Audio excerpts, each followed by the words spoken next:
Hello there, you Awakening Wonders. Thanks for joining me today for Stay Free with Russell Brand. We are live on Rumble, and I'm well aware of how influential and powerful Rumble is becoming. Remember, you can tip us on Bitcoin if you want to. We don't really want your money. We're just happy for you to watch, to tell you the truth. I love having you here. I'm so happy that you're here. I'm happy that Bongino is back. I'm happy that Rumble is streaming so successfully and excellently, and the Rumble shorts are starting soon. It's going to be a really, really good platform. Very happy to be a part of it. If you're watching me anywhere other than Rumble, on X, although X has many positive aspects to it, many attributes, it's generally speaking free speech, or if you're watching us on YouTube basically now, I think it's co-opted, isn't it? Let me know in the comments and chat if you agree with that. And if you don't have Rumble Premium yet, get Rumble Premium now. Wow, you've really warmed me up in here. I look sort of like golden. I look like a little Apolline honey god. I look like I've been dipped in liquid gold, and that's a good thing because we've got a lot to talk about. Hey, if you've not tried our Reborn products, try them, because it really helps me organising my finances, loading up the war chest for a year of battle against the establishment. Like you, I believe in justice. Like you, I believe in truth. Like you, I know the justice system in the UK isn't some macabre game, but the pursuit of truth and justice is exactly what we're looking for here, and we welcome it. So by supporting me and my various brilliant products, all products I use, the methylene blue, how do you think I stay so high? The colostrum, how do you think I stay so shiny? The creatine, how do you think these abs stay on track? All these products I use, they're fantastic, and there's some apparel and stuff like that, and the Jeep's been one now, so there's a lot to talk about there. But before we get into this glorious business and this cavalcade of wonderful men I'm surrounded by, like Jake Smith, hey Jake. Hey. The glorious Dave Fields over there. Even Dave, do you see that right by you is some of the electrolyte drink that we've got there, some of that hydration? That's pretty fantastic. That's right. Over in the UK, we've got Joe McCann, who looks like a country star. What's that you're drinking, Joe? You're still muted, darling, but I know you said wee. And Massey's there as well. We're going to get straight into the main story, the Epstein files. We've all been talking about the Epstein files for a long while. In fact, the Epstein files operate, I would say, as a synecdoche, symbol, sigil, and sign of corruption and hypocrisy, even in the post-MAGA populist moment. Many people believed, and at points I was even among them, that the ascent of Donald Trump was all that was required for America to be made great again. Indeed, that was the slogan, wasn't it? The Epstein files, though, has brought about a lot of controversy and a lot of confusion. People now ask questions about Kash Patel. Dear Dan Bongino's bounced out of the FBI, right back onto Rumble. Even the alternative media right-wing spaces that were unified are now fractured and in disarray. You will never get a time where Sam Harris, Joe Rogan, the Weinsteins and such all sit around one table with Jordan Peterson in general agreement with Ben Shapiro. The world is divided now. Conspiracy theory has been proven to be conspiracy fact, and much of that is because of the Epstein files. For a long while we were promised them, now they've delivered them. Let me know in the comments and chat if you think that what we've received in this 3.5 million pages of data amounts to the truth of the matter, or if there will still be revelations, and if indeed there are still obfuscations, information that's being held back about the actions and the corruption of the powerful. Let me know this in the comments and chat too. Do you sometimes find it hard to hold on to the idea that behind all of this fanfare and the amusing jargon, like, do you want to come for a pizza and some grape juice, which seems like it's some sort of bizarre code for pedophilia, there are actual victims. Behind all of this extraordinary fugue that seems to mask the actions of the powerful, there are exploited children that have been raped.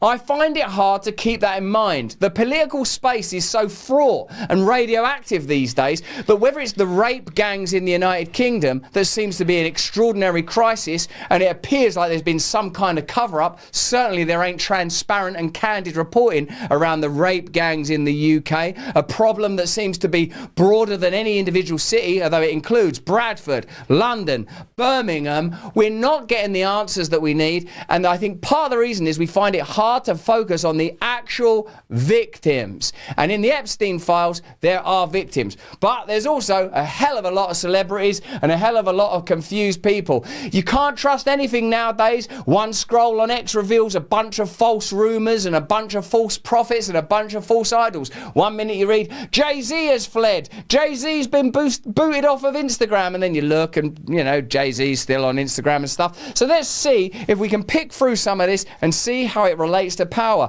Certainly in the UK, Peter Mandelson, who has long been regarded with some cynicism, scepticism and suspicion, has had to resign from the Labour Party. Peter Mandelson was Tony Blair, globalist Plutarch's right-hand man and Machiavel. While Tony Blair was at George W. Bush's side, rampaging into all those post-9/11 wars, which were all, let's face it, we know now, phony, false wars that caused more trouble than they solved. That's a fair assessment. Peter Mandelson was the man holding his hand, and some say more besides. Let's get into these Epstein file releases. Remember, you can come see me if you want to. I'm doing live stand-up comedy here in Florida, and if you want to come, there's a link in the description telling you how you can come. And here's a brief image of me looking, I think, quite charming. So you can come and see that if you want to see me talking about my conversion to Christianity and what it's like to take on the state and be a dad at the same time. Frankly, basically, just exhausting. Let's get into these Epstein files. So in the Epstein files, there are 911 mentions of pizza, often paired with grape soda, in bizarre context within emails addressed to Epstein by individuals whose names have mostly been redacted. This is better than a Chinese cookie. Let's go for pizza and grape soda again. No one else can understand. What is that? Is that actually in the message, that the phrase "no one else can understand"? So they refer to the code in the message. That's the first rule of Fight Club right there. Let's have a look at some of the legacy media reporting on these documents and what we know about it so far. Lord Peter Mandelson, pictured in his underwear with a young woman inside a property linked to convicted pedophile Jeffrey Epstein. And another disturbing image, a former prince crouched over a young woman. The images are rather shocking, with a sort of lascivious grin on his face. These images, showing two of the UK's most powerful men, were published by the US Department of Justice last week. Very interesting that the UK establishment is so much at the forefront. Most people think of the UK now as a kind of faded power, the baton of global domination, of course, passed on to the United States of America. But I sometimes think that when it comes to deep state malfeasance and that kind of insidious set of rhizomes, deep-rooted powers that are concealed, the UK still has a lot to answer for. Have you ever investigated, for example, Dame Caroline Dinenage?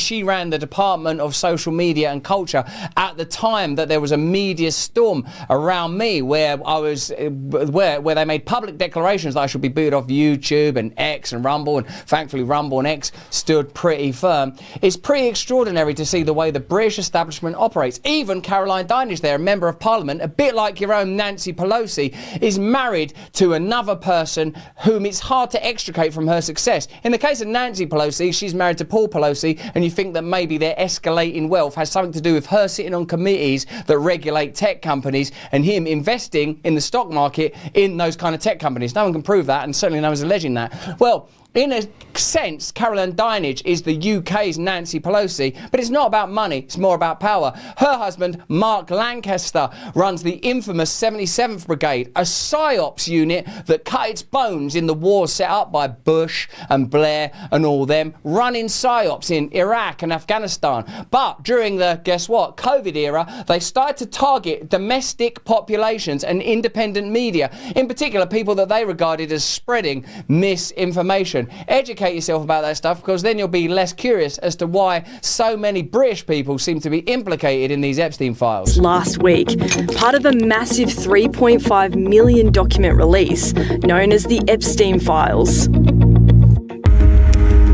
There were holiday snaps of former President Bill Clinton and Epstein released, and messages from Elon Musk asking for an invite to Epstein's wildest party. In Think about it when someone's in there that you quite like Elon Musk. Generally speaking, you like Elon Musk, don't you? But do you feel that all people like Peter Thiel, Larry Ellison, all these Oracle and Palantir global billionaire types, whether they happen to align with your political perspectives, have so much power that there's a requirement for a degree of accountability that means, I don't know, they're beyond the usual remit of judgment of what you might call ordinary people. In general, I'll always remain somewhat enamoured of Elon Musk because he was generally supportive of me when I was undergoing attacks, and because I think he has a kind of quirkiness to him that I find hard to reconcile with the kind of malevolence that I know exists in establishment spaces. But what do you think about it? Are you playing sort of like Epstein file snap, where if someone comes up that you like, you're like, and then when you don't like them, no, I like his music. Like when Stephen Hawkins was in there, I'm like, Stephen, what are you even doing on that island? I mean, for a start, how's your wheelchair getting across the sand? Eldest party. In other draft emails, Epstein claims Bill Gates sought medication for a sexually transmitted disease, a claim the Microsoft co-founder strongly denies. It's fact. Bill, now this is difficult, Jeffrey. I seem to have picked up a little something from somewhere. When I pulled, remember that little paperclip guy that I used to use when we launched Windows? Remember how we all loved that little paperclip? Well, that paperclip was very definitively based on my penis, okay? I want you to bear that in mind, Jeffrey. So when I pull the skin back on my little paperclip, I'm seeing something under there what an N-word don't like. Suddenly I see something what an N-word don't like. I think it's come from Nastasia. Now remember, we were on your island with that inexplicable blue and white tiled temple. I was having a good time with Nastasia. I think something unusual got onto my paperclip. I've given it to Mrs. Melissa Gates, and she don't want to be in my foundation no more. And now I'm going to vaccinate everybody. Everybody must be vaccinated in advance. You should be vaccinated. It's unlike Bill Gates to demand that everyone else takes a medication for a problem that he's caused. Denies. It's factually true that I was only at dinners. I never went to the island. I never met any women. His ex-wife Melinda French Gates responded to the files. Those questions are for those people and for even my ex-husband. They need to answer to those things, not me. Yeah, body language from Melissa Gates, that's like, you can fuck right off. When people, all of us are amateur body language experts, now, why are you folding your arm? You touch your face there, or you touch your nose, or the higher up on your head you touch, the bigger the lie. Melissa Gates, like, what? Bill Gates? I hear a car start, handbrake, airplane, like a Guy Ritchie fast cut montage. There's Melissa Gates leaving Bill Gates forever and ever. See you later, Bill. You better give me a settlement. I'm not giving you a penny. You come down back here and you pull my paperclip back. What's this fungi underneath my paperclip? What is this? You better settle, Bill. Answer to those things, not me. In the UK, a day after these images of Andrew Mountbatten Windsor were released, a woman came forward alleging that in 2010 she was sent by Jeffrey Epstein to the UK to have sex with the former prince. The woman has hired US attorney Brad Edwards. Andrew Mountbatten Windsor did not respond to 730's inquiries. He said nothing. I mean, he's gone out riding. He seems to be happy to go out in public and seems very cheerful. And that is part of the problem, that he doesn't have any sense of remorse. He's not going to apologise. Britain's former ambassador to the USA, Lord Peter Mandelson, appears repeatedly in the Epstein files. When they do this, they sort of decide, we're going to have to give him some people. We don't want to give up. Like, there's presumably real power that has to be protected at all costs. Let me know if that's how you regard these things in the comments and chat. Whereas some people, like Peter Mandelson, he's served his purpose. Poor sod, hasn't he? He's done his work. He done his work in the 90s with the mad Iraq wars, with all the resource wars in the Middle East during that period. So they can send him out there. Now, poor old Prince Andrew, he served his time. But again, look, I'm already forgetting what I reminded you of at the beginning. Behind all this, presumably, the truth of this is there are raped women and raped children that have to receive answers. When is there going to be a trial? When is there going to be retribution? When are there going to be answers? When is there going to be clarity? I don't know. Let me know if you know. Documents show that between 2003 and 2004, Epstein appears to have sent 3 separate payments of $25,000 referencing Lord Mandelson. The most significant document dates from December 2009, when Epstein emailed Lord Mandelson asking him to intervene on Britain's bankers' bonus policy. Mandelson replied, "I am on case." London's Really good. That's what it comes down to. On one hand, you have this exploitation of vulnerable people, and on the other hand, you have high finance and real power. All of us know in some way that the Epstein case and the Epstein files are a perfect symbol of what we've long believed. Something's going on when it comes to the way the world is run that is not in plain sight, that is not clear, that's not available for us to view, let alone vote on. Whoever you vote for, you're getting a paedophile. Case. London's Metropolitan Police confirmed they have launched an investigation into a 72-year-old former government minister for alleged misconduct in public office. Lord Peter Mandelson has since resigned from the House of Lords. The document release. So why have you even got a House of Lords? One thing we're going to need, if we're going to run a country, is a house, and in it, Lords, as far as I can see. All dressed up, though, in ermine robes and furry collars. How else would we run a country? Why, without a house, full to the brim, mind you, with Lords, how would we present migration reaching troubling levels? How would we prevent ineptitude in every bureaucracy? How would we prevent a mass failure of the spirit of the British people? That can never happen as long as we've got a big house all full of lords marching about in fucking dressing gowns in the daytime. The release also included images of alleged victims in states of undress. US Attorney Jennifer Freeman represents Epstein accuser Maria Farmer. She complained to the FBI about Epstein in 1996. It was ignored at the time. Everything looks bad with Jeffrey Epstein now, doesn't it? Like, I mean, do you see that bit of video where someone said, "Are you Satan?" to him? Like someone goes, "Are you Satan?" And he sort of doesn't actually deny it. He's like, "Well, listen, I don't know, what are you, Satan? I read about that guy.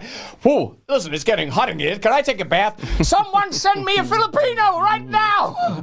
Like, it's really extraordinary, interesting guy. He don't look too innocent there in that bath, but I don't know. He's dead now, or is he? Who's to say? Who's to say? What an extraordinary scenario. Now, look, me, I'm old school. What I want is presidents. I want presidents. Now, we've all heard about that image, the famous portrait of Bill Clinton in a dress that hung apparently in the lobby of Epstein Island's main house. Let's see if the Clintons are going to face anything resembling justice. The former US President Bill Clinton and his wife Hillary, a former Secretary of State, have agreed to testify before the congressional investigation into the late sex. They even phrase that with "they've agreed to testify." That's not how it is when they're reporting on me, by the way. Russell Brand, that bastard, look at him, imagine the smell, appeared in court today. He's definitely done something. Look at him, pooey. The Clintons have very kindly agreed to answer a few questions about some of their long, dark, mysterious history of near enough everyone they know all of a sudden killing themselves. Well, that just happens. You can put that down to sheer happenstance. A lot of people tumble on rakes. A lot of people fall over into harbours. A lot of people, I was placing a pot of lobsters on a shelf. What do you know? The pot of lobsters landed on my head. If you're going to get a job with the Clintons, take out an insurance policy and I would say get a subscription with a local dry cleaners. With those two things, you're pretty safe working for the Clintons. Then you can scrape off all of Bill's body gubbins, all of his nut gum, all of his testicular oatmeal, all of... Oh, God. All of... Well, look, what do you got a think? lot of them. You got so many. You got so many. That's what I spend my time thinking about. That's what it's part of my preparation for the trial. For their trial, motherfucker.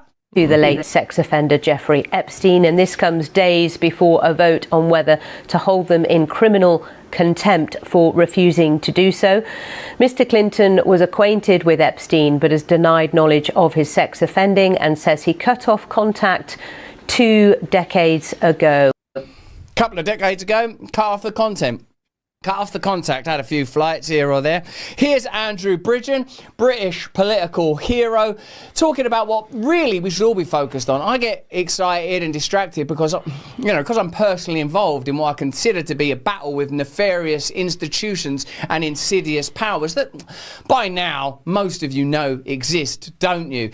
If the establishment hates you, you're doing something right. If the establishment supports you, you're doing something wrong, and they've got video of it. Here is Andrew Bridgen, former MP, booted out of the Conservative Party, that's our Republicans, kinda, when he said that people should be forced to take vaccines and had a bunch of questions about that sort of stuff. He's a good geezer. Having it confirmed at the weekend, what I've been saying for a long time, that the people running our lives are in fact a bunch of paedophiles and child murderers.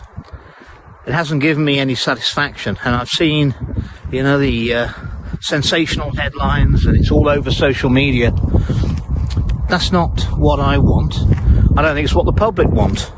What we want is criminal convictions. Anyone who's willing to do that to children, there's no place for them in our society.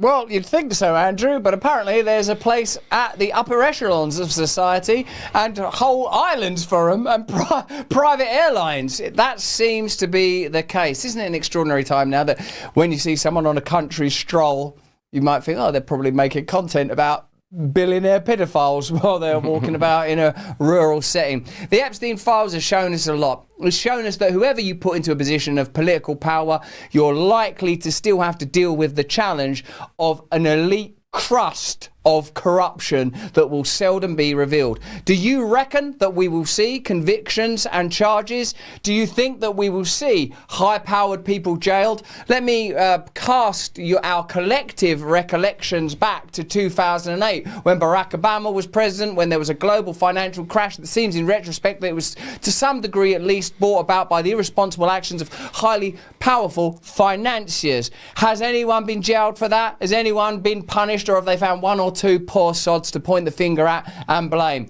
Rape is always wrong. It's the most abhorrent of crimes. People that are guilty of rape should be arrested, charged and jailed for a long, long time. And if these political figures are guilty of it, they should face justice. But how will they face justice in a system that they seem to control? A system that seems to be set up primarily, entirely in fact, to protect them, to ensure that they are allowed to rampage around the world, collecting loot and having pizzas and drinking grape juice while you, me and everyone else toil in near obscurity and ignorance. Can it go on forever? Can we prevent it? Only if we unify and demand real change. But that's just what I think. Why don't you let me know what you think in the comments and the chat.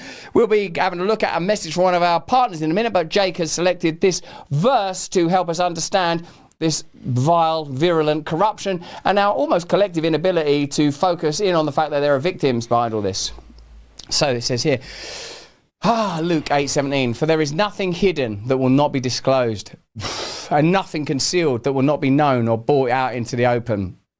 Therefore, consider carefully how you listen. Whoever has will be given more.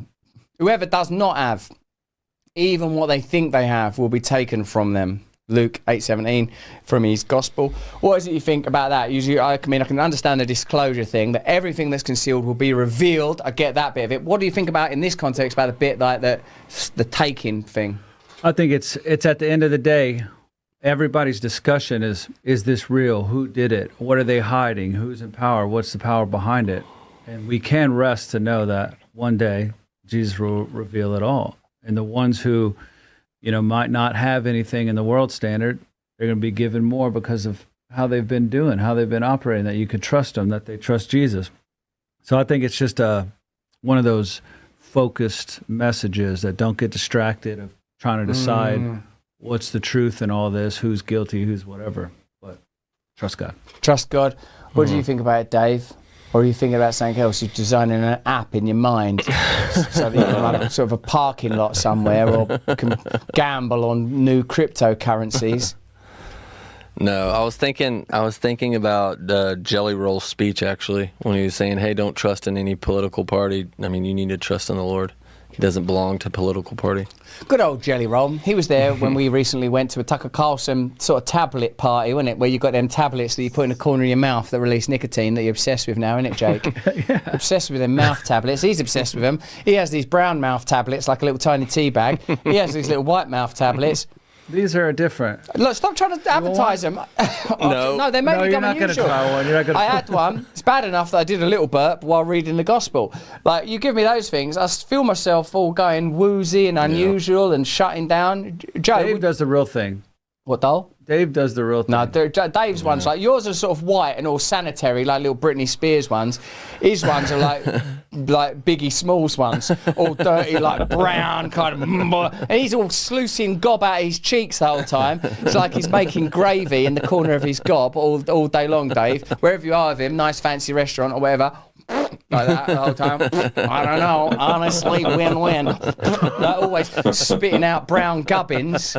I tell you what, it's like the Oval Office when Bill Clinton was in power. It is always sputtering. Anyone that works for Dave, you need yourself a good dry cleaner, is what I tell you.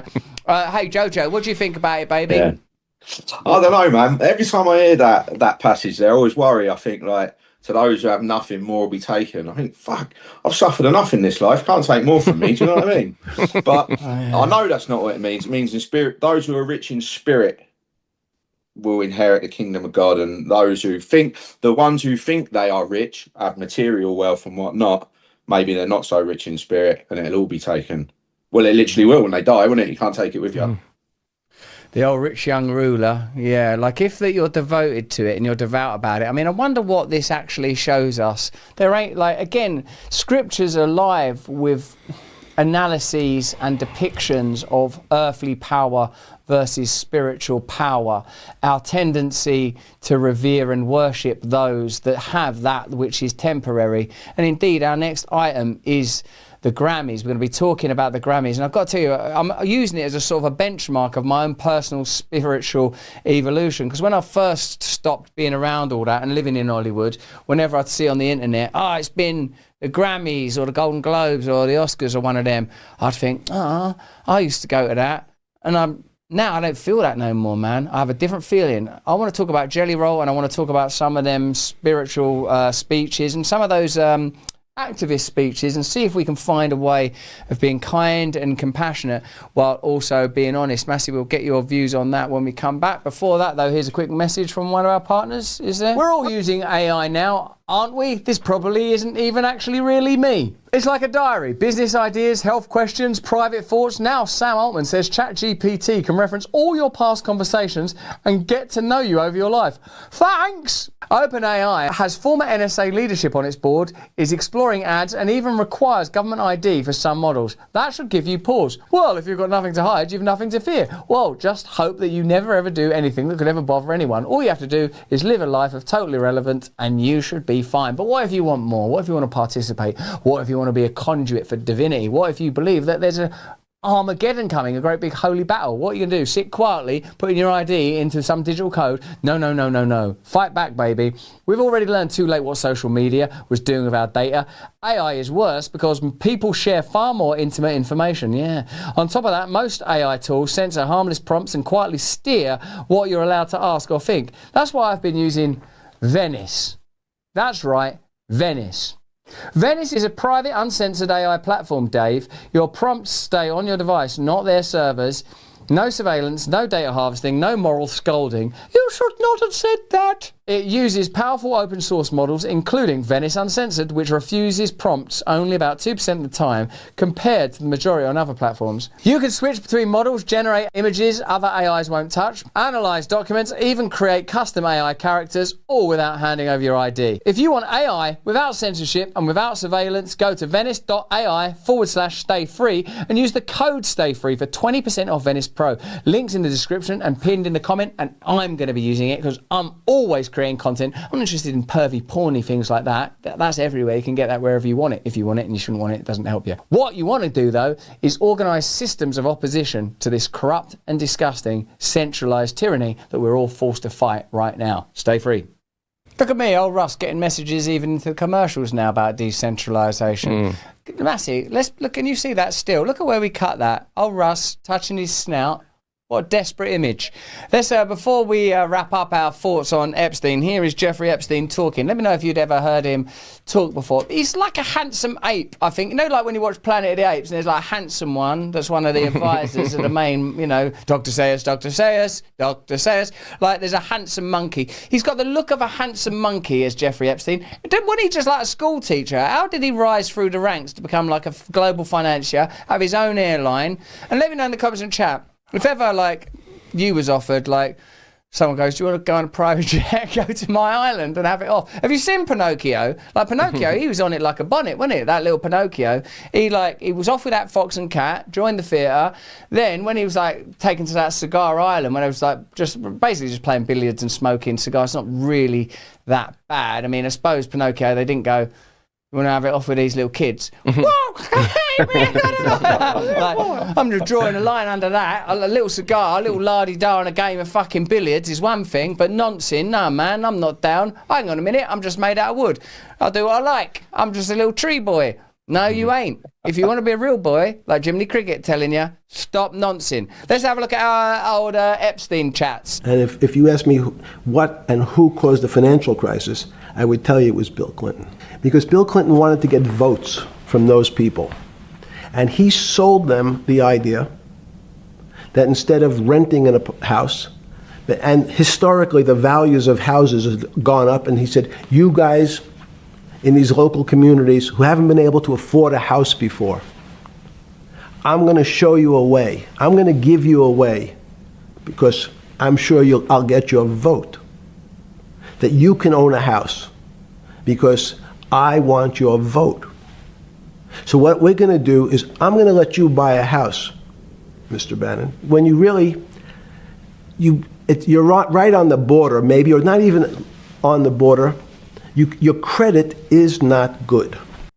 It's interesting, isn't it? Because you can't really be objective about Jeffrey Epstein anymore because there's been just too much. To see him actually as a human being, I find it quite hard. When I watched him there, I got that feeling that I get a lot in life of, you can't trust this guy. This guy's not being straightforward. But would you think that if you just was chatting to him, and I don't know, if you were just having a free private jet flight off to Paedophile Island, maybe you'd think, this guy's pretty friendly. Certainly very generous with his mints. Did he let him know where they were going? I mean, that was... I think so. Yeah. Like, who was it? Was it Chris Tucker that, like, where he goes, I went on this island, it was fucking brilliant. like he'd done stand-up comedy about it, like, the day after he was there. And he had none of that kind of, like, sex trafficking, I suppose. You already, with sex trafficking of adult women, what you're moving into is the dynamics of exploitation that are applicable in areas like pornography, where I've seen modern feminism seek to kind of blend that into empowerment. I mean, have you looked at some of where the financing comes from, some of the biggest, like, pornography sites? I'm sure you have, Massey, you little deviant. Like, what I understand is, like, Pornhub, for example, is it true or is this anti-Semitism? Because before I say this thing on the internet, I'm going to say it on the internet, but I'm going to ask it as a question. Is it true that Pornhub is owned by a rabbi? Is that true? Can we confirm? Massey, have a look at that. I mean, like, I just heard that, like, the sort of the world is being flooded with pornography. Did you know, this I can tell you for a fact is true, that over any single day, more people use Pornhub than Pinterest, Netflix, and I think Instagram combined. So whether or not you're a sex criminal, you're probably, I'm not saying you, but it's the culture is normalizing illicit and sinful sexual activity. And if you normalize sinful sexual activity, like Jeffrey Epstein, he was serving up the caviar of perversion, wasn't he? Like, I'm assuming these poor women, like that one, what about that woman that killed herself, Victoria Giuffroy, I think her name was, God rest her eternal soul. Like, beautiful young women, and presumably children who can't consent to anything regardless, you know, they're children. But beautiful young women were being sort of ferried around the world, exploited and used. That's tier one. Then a tier below that is out and out exploitation of wealth in order to direct people towards your own wants and needs through charm and power. That's a serious, serious sin. Then there's everyone in the, a significant number of people masturbating over images. Like, see when video piracy was a thing, like when we would rent videos in the glory days, like it's a video piracy. Do you remember them videos that like they used to put like warnings on your videos? Video piracy is a crime. You think it's victimless? It ain't victimless. A little boy's foot fell off because of video piracy just yesterday. Video piracy is a crime. Do you know, except when you were just like, fuck off. Well, why are we paying 100 quid for this bullshit, or like 4 quid video fines for not returning a video? That to try and connect it to the IRA. That would have made Joe like it even more. The Irish Republican Army. They'd go like, oh, the IRA, they're peddling moody videos. Yeah, let's fucking go! Like, you're supporting the Republican cause. Yeah, rah, rah. And then, so they try and do that. Like, why don't they do that with porn? Why don't they go, if you're looking at pornography, you are facilitating moral and spiritual decline and debasement of the participants, male and female. The one time when I was about, I've got to say pretty young, like 16, I saw a live sex show in Bangkok. And I've got to tell you, it's weird because sometimes you will get these little moments in life where you're shown who you are by the grace of God. And obviously, when I was 16, all I lived for looking at sex. I didn't want to do it. I didn't want to look at anything except sex. That's the only thing I was interested in all the live long day. Pornography found in hedges, photographs. When I saw that live sex show, I actually cried. They were pretty, they were young people in Thailand, and it was like a normal tourist thing. Anyone that's been to Thailand or Tijuana around here, where there's a brilliant bit in the 40-Year-Old Virgin where they're discussing seeing a sex show and going, I felt just kind of bad about it. I think it's Seth Rogen going, I felt bad for the donkey. The fact is like that sin destroys us. It's not aspirational and glamorous to sin. It's not aspirational and glamorous to objectify people and to treat other people's bodies and lives and eternal souls just as fodder for your own entertainment and pleasure. It's pretty serious sin, as a matter of fact, and one that can only be absolved through the death of Christ on the cross, and is only through his suffering and his forgiveness and eternal grace that we can be forgiven if we accept him. But a lot of people don't seem to want that. They'd rather live in a relentless world of filthy sin. We've got an advert here for our little old buddies at Polymarket, the very technology that we will one day be using to bring about revolutions and decentralised democracies throughout the globe. But for now, let's use it to see if anyone will be jailed over Epstein disclosures. According to this little wiggly line, I don't know. Dave, I always need Dave and Jake to tell me what that means. It's not looking good. That don't mean anything to me, that wiggly line. 17%. Look at the green button. Look at the green button. Yes, 17. No, 84. So that just means people think the system's corrupt. Don't think the question, like with all surveys, they know, don't they, with surveys. Did you ever hear this? You'll like this, you lot. Check this out, right? I think someone smart told me this, Tony Robbins. They'd done these surveys where they would have a passage of text, just like this. And on the passage of text, there'd be the description of a character, say in a novel, somewhat neutral, like he was a man of a certain age and a certain height, right? And this is what the real gig was. The person conducting the survey for, I don't know, Stanford, it's usually Stanford or one of them Ivy League US universities, what they'd do is they would give the person, excuse me, sir, would you mind participating in this survey? Oh, of course, yes, I'll help you. Here you go, would you read this? And as they pass them the bit of paper, the person conducting the survey would pretend to be looking for a phone or a pen or whatever and go, would you hold my drink? 50% of the time they would hand the person an ice cold drink, and 50% of the time they would hand them a hot cup of coffee or whatever, right? And it's something like 100% of the time, like a ridiculous, like over 80%, like a really high percentage of the time. When the person was holding the cold drink, they would read the passage, which was always the same, about the person go, this guy's a bastard! He's a cold-hearted monster! He's cold and frosty and indifferent. And if they had the hot drink, they go, I see him as a passionate man, a warm, kind, passionate man. Essentially, I'm saying that we're continually responding to prompts that we don't even understand. As Joe Rogan once put it, we've got Neolithic hardware and sort of modern software, something like that. I.e., there are atavistic aspects of our nature that remain somewhat unevolved, and we don't know. That's why advertising everywhere, until recently, under the false premise of various types of progress, used to be naked women on a motorbike, or naked women by a bar of chocolate, or naked women eating some bubble gum or whatever. So that you go, oh, I'd like some of that bubble gum, stroke Harley Davidson. It was completely considered normal to hack and bypass people's rational faculties by showing them an image of a naked person. Well, what I consider about the system, this barbaric and satanic system that controls us all, is whenever they make changes, they only make it when they can mitigate it. Slavery only ended when they were certain they could maintain a degree of economic control over a portion of the population that was as near as damn it slavery anyway. The perfect joke on that was done by the brilliant Australian stand-up comedian Steve Hughes, whose punchline to his bit about the abolition of slavery was like, "You're all free.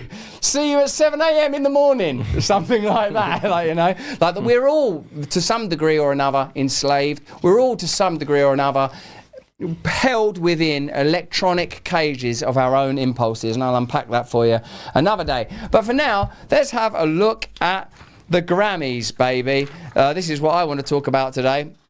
Now, I've been a part of the Hollywood establishment. I've hosted the MTV VMA Awards. I've hosted the Brit Awards. I've hosted these galas, these fanfare-filled, controversial, bullshit spectacles of wonder, which I think were terminally annihilated by the great British comedian Ricky Gervais when he did it. He did it live. He actually said to them what needed to be said. You know nothing about the lives of normal people. Get your statue, thank your agent and your God, and fuck off. Once Ricky Gervais had done that, I don't know how anyone could really go to an award show again. When I see people attending award shows now, even though I did it and once craved it and used to think it was somehow important, certainly glamorous, I feel that it's ridiculous. I feel that going to the Grammys or the Golden Globes and making a political point is kind of, you're participating in the problem that you're claiming to oppose. You are a participant in it. And I know that you have to tell yourself, no, but I'll be spreading my message, and by going to the Golden Globes and saying, you know, I'm against ICE or whatever, I can raise consciousness and awareness. Although I have to be honest that when I see Jelly Roll, as Dave already mentioned, advocating and evangelizing for our Lord and Saviour Jesus, I think, well, that's really cool and positive. So does that make me a hypocrite? Possibly yes. Is there a point in award shows now? Does anybody care anymore? Is it about greatness and art? What is the point of these ceremonies? And indeed, is there a point in the culture that they celebrate? Let's have a look at the Grammy Awards. Firstly, of course, Billie Eilish, who I, generally speaking, kind of like. I've got daughters. I think she's good. So, you know, I'm generally sympathetic towards her. She seems like a bright kid and super. Her music is terrific, and she works with her brother, don't she? And it's all kind of cute. Well, she's the person that seems to have copped a lot of ire for her comments and remarks directed towards the aggressive actions of ICE agents, the protests and deaths of protesters. Let's see what Billie Eilish said, and let's together work out if these award shows are any place for political discourse, and if there's no point in them, if there's any point in them at all, as a matter of fact. No one is illegal on stolen land.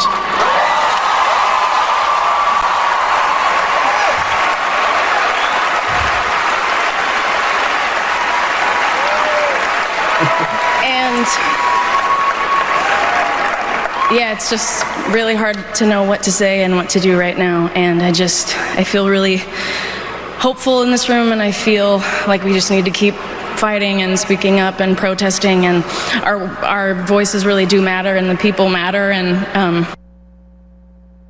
I say sorry. Well, people there seem to really enjoy listening to that, and Billie Eilish is, there's no doubt about it, a very talented musician. And what I mean to say about the people enjoying hearing it, that it appeared to galvanise some sentiment in the room. Sentimentality has been described as unearned emotion. Think about that for a moment. If you're sentimental about something, it means you're not willing to pay the high price for the emotion that you hold. Is there anyone in the world, regardless of their racial, political or religious orientation, that doubts the heroism of Mahatma Gandhi or Martin Luther King or Malcolm X or Emmeline Pankhurst or the many martyrs of various civil rights movements throughout the ages? Let me know in the comments and chat. They have one important thing in common, of course. They were willing to die for what they believe in. There's no question that artists can make great contributions to political and social arguments. Sometimes you'll receive a message in art that's difficult to hear through academic discourse or through political prose. But the toll that real political activity takes on you is a heavy one. If you are willing to go up against systems of power, you will not likely be talking about one particular issue, but instead a nexus and set of interests that are embedded and adept at avoiding detection.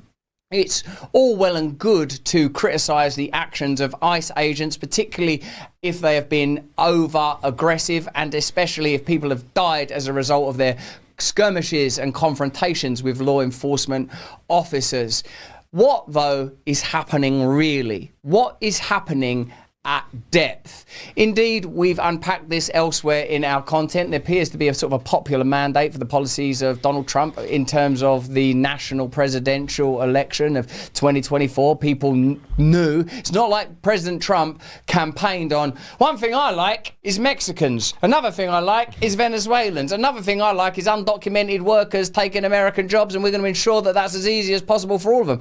I feel like his rhetoric was pretty on point and overt when it came to the subject of migration, and the majority of people voted for him. So if you respect democracy, you have to recognise that that's what was going to happen after the election. Now, I recognise that no one in that room at the Grammys voted for the Republicans or voted for Donald Trump. Of course, I've never voted for anyone, actually, because, as I've said, it's not going to solve any serious or significant problems. Because look at this one issue. It seems that the people in the areas of California and indeed Minneapolis have a very different view on how America should be governed and run. Those ideas are important and significant and seem to point to maximal decentralization rather than mass centralization, especially with an issue like migration. If you're going to have a country, you're going to have borders. Now, her central point, of course, people have pointed out, you can't have can't have an illegal immigrant on stolen land. It's an interesting piece of rhetoric because, of course, the United States of America was colonized by the British and other European nations and has an interesting history, and that does include something pretty close to genocide, as a matter of fact. I suppose when it comes, as this post indicates, to the rhetoric of individual stars, they have to be careful about their personal vulnerability. And it seems that Billie Eilish, of course, like as you might imagine from a very successful entertainer, owns a great big fuck-off mansion. And evidently that mansion is on land that was once occupied by sort of native people. The Tongva tribe statement: as the first people of the greater Los Angeles basin, we do understand that our home is situated in our ancestral land. Eilish has not contacted our tribe directly regarding our property. What you've got there is the fundamental problem of wokeness. Wokeness is Christ's compassion extracted from Christ's fundamental action, his defining action. What is Christ's defining action? It's difficult. It's like God in human form, but he died for our sins, one might say, and was resurrected that we may know eternal life. And what are we instructed to do? Live like him and potentially die like him. Do you recognize it when you see someone that's willing to die for what they believe in? Do you recognize it? Can you imagine what that takes from a person? I'm not suggesting that I have that courage. I'm terrified, man. I don't like suffering. I can tell you this, that when I was more inclined towards the left, I felt sympathetic towards, and I still have it now as a person that's really interested in politics in my country. I feel that we won't resolve or absolve the problems in British politics until British Muslims and British working class people, let's call them long-term native original indigenous people of Britain, because if we care about the indigenous people of America, and we do, don't we, then I care about the indigenous people of the Celtic lands and the Saxon lands and the Gaelic lands. If people can be said to have some connection to their land, if you like that idea, and remember that's one of the key and defining ideas of fascism, actually. Indeed, a lot of the Nazis' juice, of course, came from racial hatred and genocide, but its positive priapism, if you would use and forgive such a phrase, comes from telling the people, this is your land. This is your land. Don't let people take your land from you. It's a powerful idea because it's true. God made us as custodians and stewards of the land. When you evoke that power in a nation, it can cause serious repercussions. And indeed, it's a power that, if you would give me the grace, I would like to evoke in all of us, that you were made by God and this is your land. As your great singer, Woody Guthrie, there's a man who deserves a Grammy. As Woody Guthrie said, this land is your land, this land is my land, this land was made for you and me. Well, the truth is that most of us now are willing to live in cells, physical cells, cells of the mind, spiritual cells, curtailed and controlled by 1,000 chemicals and radioactive waves that bring you down. And my personal belief is that the Grammys ain't helping. And the first wave of hypocrisy is the inadvertent slip of a young woman like Billie Eilish earnestly saying, you can't have illegal immigration on stolen land without anyone telling her. None of them agents that are taking 5% here, 10% there, till she's probably ending up with a fragment of her billions. You say, hey, yo, Billy, careful, mate, before you go out and say that, because remember when we bought your gaff, that drum, that's all over some Togoba land or some sort of native people, the Tongva tribe. It's all over Tongva land, that stuff. But it weren't just Billie Eilish, and it never is, because in a sense, virtue signalling and wokeness are all about cost-free proselytizing. Stuff you say that don't cost you nothing. Like I heard this is a good 12-step thing. They say God has enough saints, but he always needs drivers. Like all of us want to be saints and like revered and to talk and prophesy and all that. But what God wants is go pick that person up from a drug rehab centre and drive them to a 12-step meeting. Go work at that food bank. Go work at in that soup kitchen. Shut your mouth. Now, I don't really advocate for sort of a quiet and introspective life. You can tell that from looking at me. Here I am, look with my shirt undone, neck in methylene blue all the live long day. But what I do recognise is, do you even really believe that? Is a question you should ask yourself before you go to the Grammys. Because I think if you did ask yourself that question, you wouldn't go to the Grammys. It's the hard truth. You wouldn't go to the Grammys. I've been Grammys. I've been there. It's diabolical. They're all diabolical. The MTV Awards, when you're there hosting that stuff, you feel like, ugh, something ain't right, man. Something ain't right. What is this about, really? You see vulnerable people, like when I was hosting the Brit Awards, like Amy Winehouse, me as a recovering drug addict, I can see this kid's going to die. It's bloody obvious to anybody that she's a heroin addict and the people around her are too tied up in a dollar bill to do what needs to be done. I know if a drug addict's on the course to destruction, it's very difficult to stop them. I know that. I know more about drug addiction than a lot of people I would dare to offer. But when you see addiction and mental health meets the Grammys and all that fanfare bullshit and palaver, you know, no one cares. No one cares. No one cares about Billie Eilish. They'll churn her up and spit her out. If she stops making hits or she says one dumb thing, she's out. They're all out. No one cares about her. She's fodder. Sadly, it turns out Billie Eilish has also, by chance, had a bunch of people kicked off her land. Well, I mean, because, yeah, she felt frightened. So I guess what people are talking about here are principles. Now, it seems that the majority, according to democracy, the majority of Americans want their borders protected. And if you don't want that, you've got to accept you're in the minority. Or you can sort of go, I don't really agree with democracy. I don't care about the popular democratic vote. I don't care about the outcome of an election. I'm totally down. People have actually got to the point where they're saying we want all undocumented workers to stay. And that is a position. That's a position you can adopt. But I think you're going to have a really different type of... It's not going to be a country of the same description as the one that you currently live in. You've got to have total decentralisation and mass federalisation, like to a level that's unprecedented. But I actually do think that is the answer. Let's have a look at some of these other people chatting away at the old Grammys. I'm gonna say, eyes out.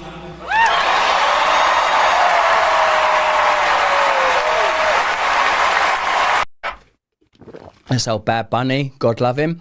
And who else is saying stuff like that? See who else. So instead of letting it be just a couple few here and there, I hope everybody's inspired to join together as a community of